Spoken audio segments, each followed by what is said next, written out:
원장님, 회전근개가 파열됐다는 거는 찢어졌다는 건데 수술을 해야 되는 거 아닌가요? 찢어졌다고 하면 보통 그렇게 생각하실 수도 있는데 무조건 수술이 정답이다? 솔직히 말씀드리면 아니거든요.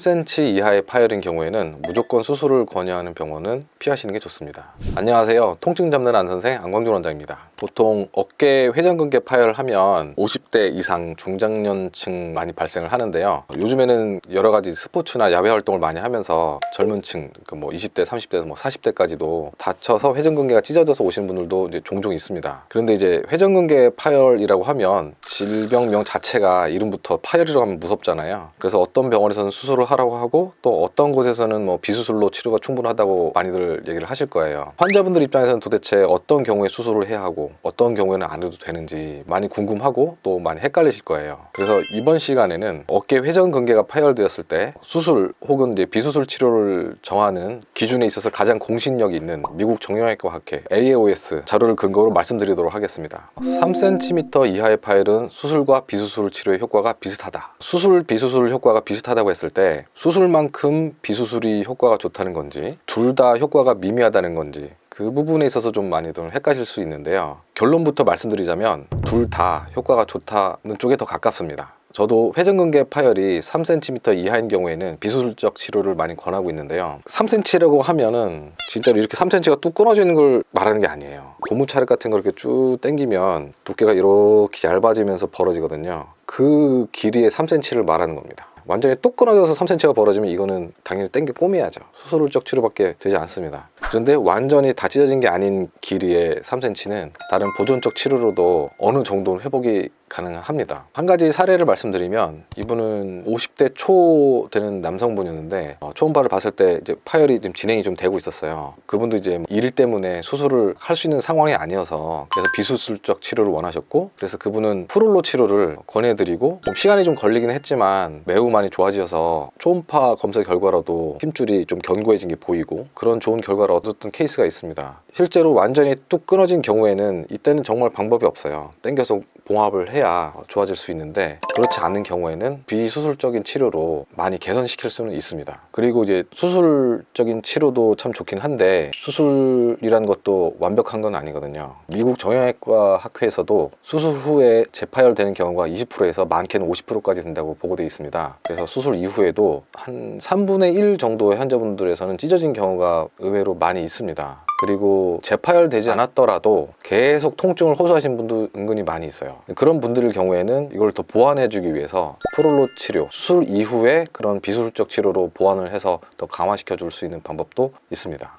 따라서 무조건 수술이 좋다기보다는 환자 상태에 따라 맞는 적절한 치료를 선택하는 게 중요할 거라고 생각합니다. 그 회전근개 파열 질환에서 그 비수술적인 치료에는 어떤 게 있을까요? 비수술적 치료도 여러 가지가 있죠. 당장 통증을 완화시킬 수 있는 염증 치료, 근본적으로 회전근개의 손상된 부분을 회복시키는 재생치료를 하는 방법이 있습니다. 먼저 염증 치료에 대해서 설명을 드리면 말 그대로 염증을 줄여주기 위한 치료죠. 우선 문제가 어떤 상태인지 알아야 되기 때문에 초음파로 직접 보면서 위치를 확인하고 어디가 얼마큼 찢어졌는지 염증만 있다든지 그런 여러 가지 상태를 먼저 확인한 다음에 필요한 부위에만 염증을 줄여줄 수 있는 약물을 살짝 넣어서 치료를 하는 방법이 있습니다. 이거는 통증이 너무 심하신 분들, 일단 당장 통증을 완화시켜주기 위해서 염증 치료를 해주기도 하고 또 한 경우는 파열이 별로 심하지 않은 경우, 그래서 염증만 어느 정도 줄여주고 재활치료 정도만 잘 해도 회복될 수 있는 경우에는 염증 치료만 가볍게 하고 끝내는 경우도 있습니다. 먼저 이제 초음파를 봐야 되는데 초음파는 질병의 상태를 자세히 파악을 해야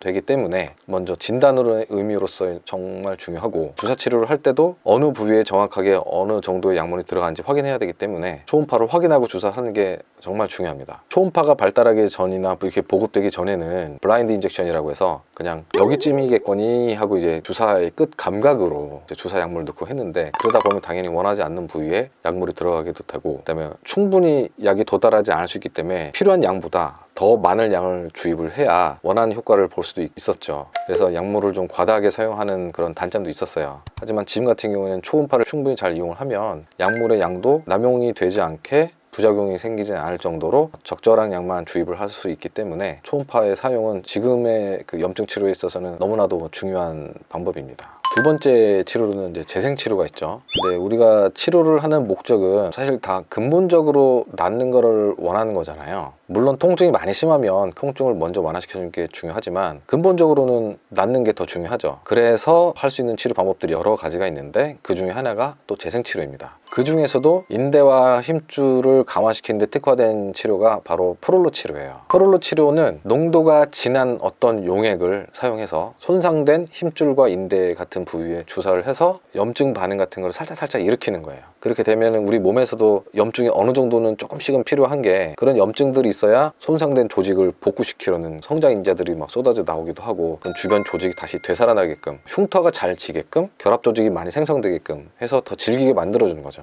그렇게 되면 이제 조직이 튼튼해지니까 당장의 통증을 완화시켜 주진 않지만 근본적인 치료가 될 수가 있는 겁니다. 그런데 보통 주사 치료라고 하면 다들 뭐 거기서 거기 아니야? 라고 생각하실 수도 있습니다. 솔직히 말씀드리면 프롤로 치료 주사라고 해서 다 같은 치료가 아닙니다. 제 경험상 프롤로 치료의 핵심은 손상된 조직에 주사 바늘이 끝까지 도달해서 약물을 조금씩 주입을 하는 게 키포인트예요. 그런데 손상된 힘줄이나 인대는 대부분 뼈에 붙어 있기 때문에 어떤 분이 얇기도 하고 어떤 분이 깊겠죠. 조심스럽게 사입을 하는 게 아주 중요합니다. 그래서 병변 부위에 정확하게 용액을 넣기가 좀 어렵습니다. 그렇기 때문에 같은 프롤로 치료라도 병변에 정확하게 들어갔느냐 안 들어갔느냐의 차이에 따라 치료의 결과가 천차만별일 수밖에 없습니다. 따라서 프롤로 치료만큼은 반드시 의사의 경력이나 치료 경험이 많은지 반드시 확인하시고 받는 게 정말 좋습니다.